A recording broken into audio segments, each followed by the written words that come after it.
A gente segue aqui falando de eleições, as redes sociais estão no centro dos debates das eleições deste ano.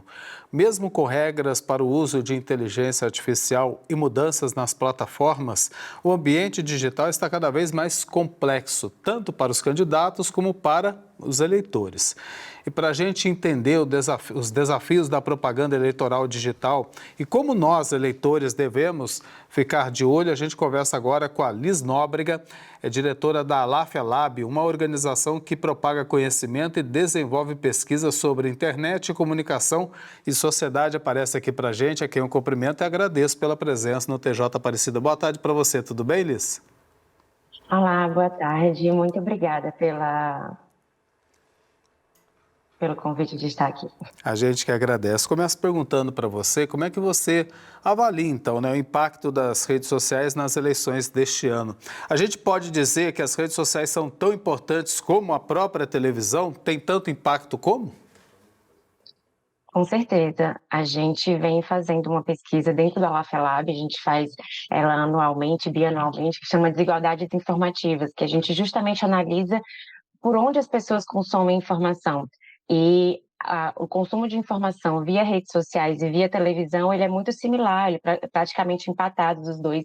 Então, as redes sociais, elas têm um papel muito importante em como as pessoas consomem informação sobre política, como elas pesquisam sobre seus candidatos e também como elas constroem a comunicação e esse ecossistema informacional. E a gente sabe que as redes sociais e também mecanismos de busca, não só as redes em si, mas até os chatbots de IA, se tornaram fontes de informação muito valiosas para a população e é um espaço também não só de procura de informação, mas também de emissão de opiniões, de compartilhamento de conteúdos. Então, as redes sociais, elas ocupam esse espaço muito central na nossa sociedade e principalmente em como a gente comunica e como a gente consome informação, dessa forma também como a gente constrói a nossa própria visão de mundo e as nossas próprias opiniões políticas. Então, sim, elas têm um papel fundamental e central no debate eleitoral e no debate político no Brasil.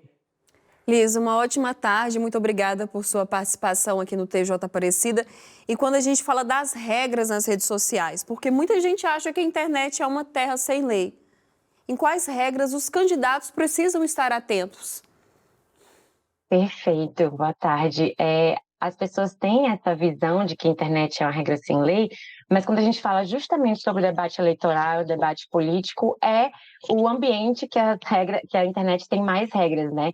Então, a legislação eleitoral, ela avançou bastante nos últimos anos, olhando justamente para a internet. O Tribunal Superior Eleitoral, todo o ano eleitoral, emite resoluções específicas sobre diversos temas e especificamente também sobre propaganda eleitoral, e nos últimos anos vem evoluindo as regras sobre propaganda eleitoral na internet.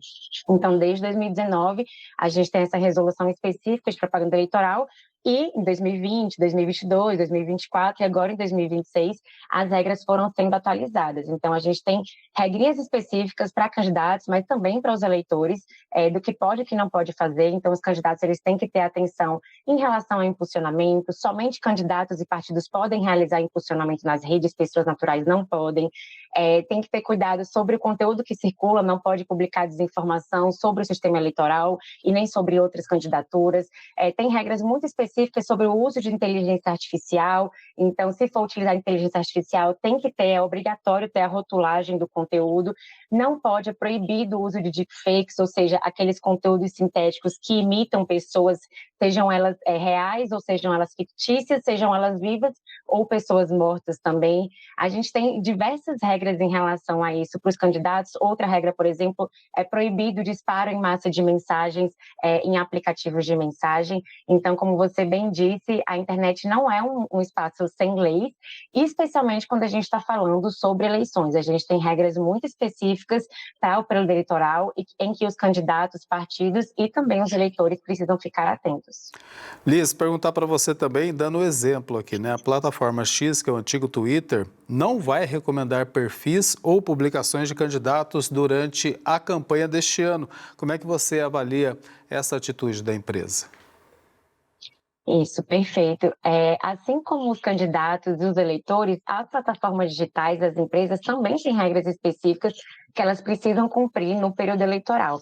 Então, essa regra específica que você mencionou, que o X fez uma publicação dizendo que ia seguir, é uma regra que já existe desde 2024, na verdade, que veta essa recomendação algorítmica de candidatos nas redes sociais. Então, os candidatos continuam fazendo suas publicações, quem segue os candidatos vai continuar recebendo as publicações, os conteúdos que eles fizerem nas redes, mas as plataformas não podem fazer essa recomendação algorítmica. Então, a gente sabe que muitas plataformas terminam ali recomendando alguns conteúdos em detrimento de outros, e justamente para evitar essa assimetria durante o período eleitoral, o TSE editou essa regra em 2024, que proíbe esse tipo de recomendação. E isso justamente a partir de alguns estudos que foram feitos pela sociedade civil, que mostram que algumas plataformas estavam recomendando muito mais conteúdos de determinado candidato em detrimento de outros, por exemplo, que pode trazer ali uma assimetria para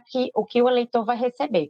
Então, diante disso, há essa regra muito específica que fala sobre isso. Então, o Grok, o X, fez essa recomendação, né, dizendo que vai cumprir essa resolução do TSE, não recomendando candidatos especificamente naquela aba ali, que é mais de recomendação algorítmica, mas não muda o impacto de quem segue aqueles candidatos, vai continuar recebendo o conteúdo deles.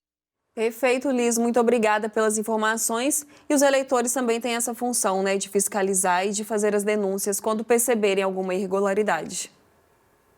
Isso, perfeito. Os eleitores também têm essa possibilidade de fazer denúncias, tanto nas plataformas, mas também no aplicativo do TSE, o Pardal, que já está em funcionamento desde o começo da campanha eleitoral, já recebeu mais de 3.400 denúncias nesse período, não só na internet, mas também de outras irregularidades de propaganda eleitoral. E o eleitor também tem essa função de auxiliar na integridade eleitoral para que a gente tenha uma democracia mais fortalecida. Exatamente. Muito obrigada. Uma excelente tarde para você.